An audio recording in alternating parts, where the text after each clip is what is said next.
안녕하세요. 토익의 달인 지성쌤입니다. 자, 오늘은 파트 7을 공부하시는 모든 분들을 위해서 항상 시간이 부족하다라고 느끼시는 분들, 그리고 파트 7에 대해서 어떻게 공부하고 리뷰하면 좋을지에 대해서 늘 고민하시는 분들께 바친 영상이 되겠습니다. 그래서 늘 시간이 부족하시거나 아니면 어떤 식으로 리뷰할지 몰라서 헤매셨던 분들은 오늘 영상이 여러분들께 정말 큰 도움이 될 거라고 확신합니다. 마지막까지 꼭 하나도 빠짐없이 시청해보세요. 먼저 파트 7에 대해서 불편하지만 솔직한 진실을 말씀드리겠습니다. 파트 7은 스킬이 그렇게 크게 작용하는 파트가 아닙니다. 아마 그런 경험들 많이 해보셨을 거예요. 분명히 강의든 특강이든 파트 7의 스킬에 대한 설명을 들었어요. 그런데 그런 것들을 다른 문제에 내가 직접 적용하려고 하니까 안 되는 경험들을 많이 해보셨을 겁니다. 예를 들어서 주제나 목적에 관련된 문제는 초반에 단서가 나온다라고 배웠었는데 실제로 2019년 기준 주제 목적 문제의 정답의 단서는 초반과 후반이 정확하게 5대5였습니다. 즉 정답의 위치가 어디에 나올지는 그 누구도 알 수 없다라는 거고요. 그리고 요청 문제 같은 경우에서 분명히 후반부에 나온다라고 배웠었는데 실제로 지문마다 그리고 글의 종류마다 너무나도 달라가지고 여러분들이 배운 대로 스킬이 적용되지 않는 그런 경험들을 많이 보셨을 겁니다. 그리고 특히 파트 7의 국민특강이라고 그러죠. 숫자가 딱 박혀 있어가지고 정답의 근거를 쉽게 찾을 수 있는 문제들, 혹은 고유명사가 딱 박혀 있어가지고 정답의 근거를 굉장히 쉽게 찾을 수 있는 문제들, 그런 것들을 이제 특강 강의에서 많이들 들어보셨을 텐데 실제로 여러분들이 막상 써보려고 하시면 적용되는 문제들도 몇 문제 없고요. 그리고 그나마 적용되는 문제들은 그런 스킬이 실질적으로 필요하지 않은 문제들입니다. 즉 파트 7에서 스킬이 통하는 문제들은 역설적으로 스킬이 필요하지 않은 문제들입니다. 그 정도로 쉬운 문제들만이 그런 식으로 간단하게 적용된다는 거예요. 대부분의 파트 7 문제들은 전체 지문을 활용한 문제들이 많고요. 그런 것들이 여러분들에게 실질적으로 고통과 스트레스를 주는 변별력을 만드는 문제들이거든요. 그런 것들을 맞춰야지만 여러분들이 실제로 점수가 상승이 되는 건데 그런 것들에 포커스를 맞추지 않고요. 약간 야매식으로 얻어낸 정보들, 그런 것들은 실질적으로 도움이 크게 되지 않았죠. 결론을 말씀드린다면 파트 7에서 안정적인 고득점을 받기 위해서는 반드시 지금부터라도 순수한 독해 실력을 향상시키셔야 되겠습니다. 그리고 정기 토익이 지향하는 트렌드상 2020년도에는 이렇게 순수한 독해 실력에 의한 문제들이 훨씬 더 많아질 겁니다. 그래서 오늘은 그 학습 방법으로서 파트 7 해석 노트를 만드는 방법에 대해서 알려드리도록 하겠습니다.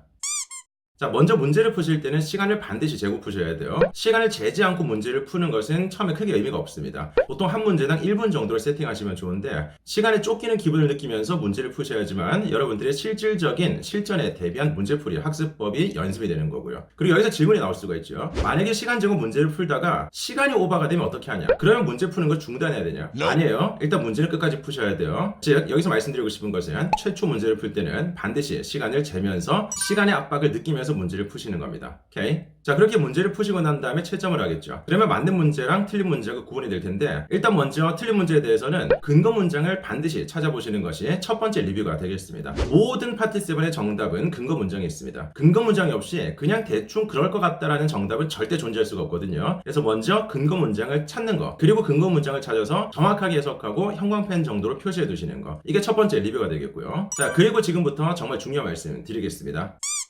여러분들이 매일매일 문제를 푼 내용 중에서 해석이 안 되는 문장들을 최대 하루에 10문장 정도를 해석 노트에다가 정리해 보십시오. 절대 착각하시면 안 돼요. 최소 10문장이 아니라 최대 10문장이 되겠습니다. 최대 맥시멈 10문장이라고 생각하시면 돼요. 모든 오답 노트의 기본이죠. 오답 노트는 만드는 게 아니라 다시 보는 게 중요하기 때문에 하루에 10문장 이상을 내가 초과해서 욕심내서 만들면요, 절대 그 오답 노트는 안 보게 됩니다. 여러분들이 운동을 막 하겠다라고 마음 먹어가지고요, 첫날 헬스장 가셔가지고 3시간 4시간 운동하는 거랑 다를 게 크게 없어요. 그런 분들은 그대로 헬스장에서 사라지시는 분들 정말 많이 보셨지 않습니까? 절대 처음부터 의욕적으로 욕심내려고 하지 마시고요. 최대 10문장입니다. 최대 10문장. 여기서 10문장의 기준은 뭐냐? 그건 여러분들이 알고 있습니다. 여러분들이 그날 공부했었던 문장 중에서요, 내가 정말 해석이 힘들었었던 문장들, 혹은 내가 기억하고 싶은 문장들, 그런 것들을 위주로 10문장을 정리하시면 돼요. 아니, 나는 해석 안 되는 문장들이 굉장히 많은데 10문장을 못 뽑겠다. 그러면 그냥 아무 문장이나 일단은 시작을 하십시오. 일단은 시작하셔야 되는 이유에 대해서 이따가 마지막에 한 번 더 설명드리도록 하겠습니다. 어쨌든 최대 10문장을 정리하시고요. 그리고 그렇게 만든 해석 노트는 매일매일 한 번씩만 다시 보시면 돼요. 한 번씩만 다시 보는데 큰 시간이 요구되지 않습니다.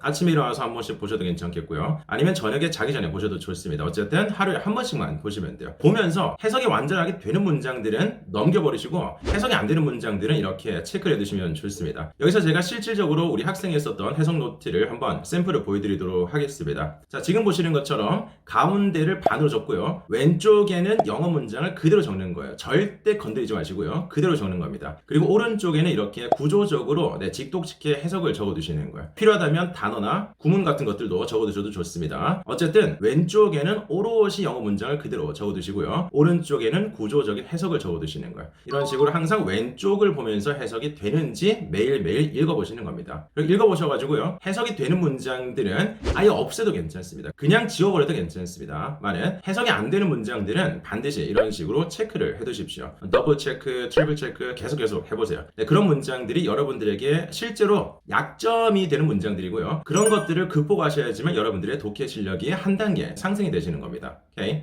자, 그리고 가급적이면 이 지문에 나왔었던 출처랑 그리고 날짜까지 적어두시면 좋습니다. 자, 그리고 다시 말씀드리지만 해석이 완전하게 되는 문장들은 완전하게 삭제하셔도 좋습니다. 어쨌든 해석 노트라는 것은 오답 노트죠. 계속 누적이 되잖아요. 누적이 된다는 것은 일주일만 되더라도 70문장이 되는 거예요. 그 70문장을 다시 보는 것은 쉽지가 않습니다. 그리고 계속 누적된 문장들이 많아질수록 여러분들의 학습 의욕이 꺾여요. 이것들을 다 봐야 된다는 생각을 하시면 굉장히 의욕이 떨어집니다. 그래서 반드시 되는 것들과 안 되는 것들을 구분하셔가지고 완전하게 해석이 되는 것들은 지워버리시고요. 안 되는 것들만 계속 체크를 하셔가지고 그런 것들을 계속 반복해서 보내는 거예요. 무슨 말인지 아시겠습니까?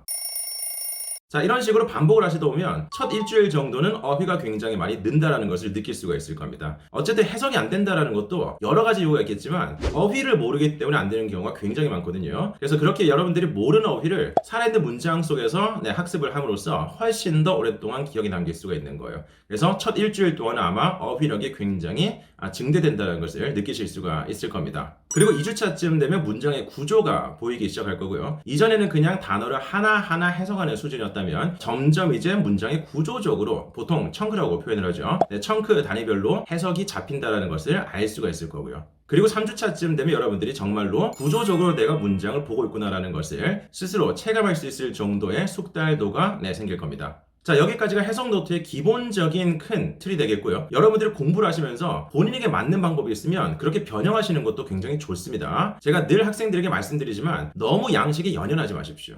공부를 하기 전에 너무 어떻게라는 것을 고민하시면 실제로 시작을 못 하십니다, 여러분들. 그런 경우를 정말 많이 봤거든요. 일단 시작을 먼저 하셔야 되고요. 그리고 시도 횟수가 많을수록 좋습니다. 시도 횟수 자체가 많아야지만 여러분들의 실질적인 학습 방법이 완성이 되시는 거예요. 예를 들어서 예전에 정말 유명한 마시멜로 챌린지가 있어요. 4명이 모여서 18분 동안 스파게티 면이라든지 테이프라든지 실이라든지 이런 재료들을 이용해가지고 가장 높은 탑을 쌓는 그런 챌린지였었는데요. 실제로 실험 결과 MBA 학생들과 로스쿨 학생들보다 유치원생으로 이루어진 집단이 더 높은 탑을 쌓았다는 거예요. 왜 그런지 아십니까? 먼저 고학력의 엘리트 학생들은 먼저 논의를 하죠. 상의를 해서 어떤 식으로 만들지에 대해서 어떻게, how라는 것에 대한 방법을 굉장히 연구를 합니다. 그러고 난 다음에 탑을 쌓는 거예요. 근데 유치원생들은 그냥 처음부터 막 쌓는 거죠. 손에 잡히는 대로 쌓아보고 이렇게 만들어보고 저렇게 만들어보는 거예요. 그러면 당연히 무너지겠죠. 그럼 무너진 곳에서 또 다른 방식으로 만들어보고 이렇게 살을 붙여보고 이렇게 연결해보고 이런 식으로 또 무너지면 또 해보고 이런 식으로 계속 반복한다는 거예요. 그래서 엘리트 성인 집단들이 어떻게 할까를 고민한 동안 실질적인 유치원생들은 그 행동 자체를 계속 반복했다라는 거예요. 시도 횟수 자체가 많아졌고요. 시도가 많아질수록 많은 시행착오를 겪음으로써 최적의 탑이 완성이 된 겁니다. 이건 실제로 행해졌었던 실험입니다. 토익 공부를 하시는 여러분들도 마찬가지입니다. 많은 학생들이 어떻게 공부할까를 고민하면서 시작을 안 하고 있거든요. 근데 실제로 단기간에 점수를 내는 고득점 학생들은 남들이 고민할 때 이미 벌써 시작을 하고 있어요. 어떻게든 간에 일단은 시작을 하고 있습니다. 그리고 많은 학생들이 어떻게 단어를 외우면 더 많은 단어를 습득할 수 있을까를 고민할 때요. 실제로 단기간에 끝낸 학생들은 지금 이 순간에도 단어를 한 자 더 보고 있습니다. 그게 디퍼런스를 만든다는 거예요. 시작을 하셔야 돼요. 여러분들 지금 일단 먼저 시작을 하셔야 돼요. 제일 좋은 건요, 영상 끝나자마자 바로 이제 시작하시는 분들이 정말 잘하시는 분들입니다. 근데 정말 쉽지 않을 겁니다만은 그렇게 하는 사람이 분명히 있습니다. 그런 분들은 2020년 1월 달에 아마 토익을 끝낼 수가 있겠죠. 너무 걱정하지 마시고 두려워하지 마시고 지금 바로 시작해보세요. 2020년은 정말 여러분들의 해가 되기를 진심으로 제가 바라고 응원하겠습니다. 그리고 토익 공부에 대해서는 제가 정말 열심히 최선을 다해서 도와드리도록 하겠습니다.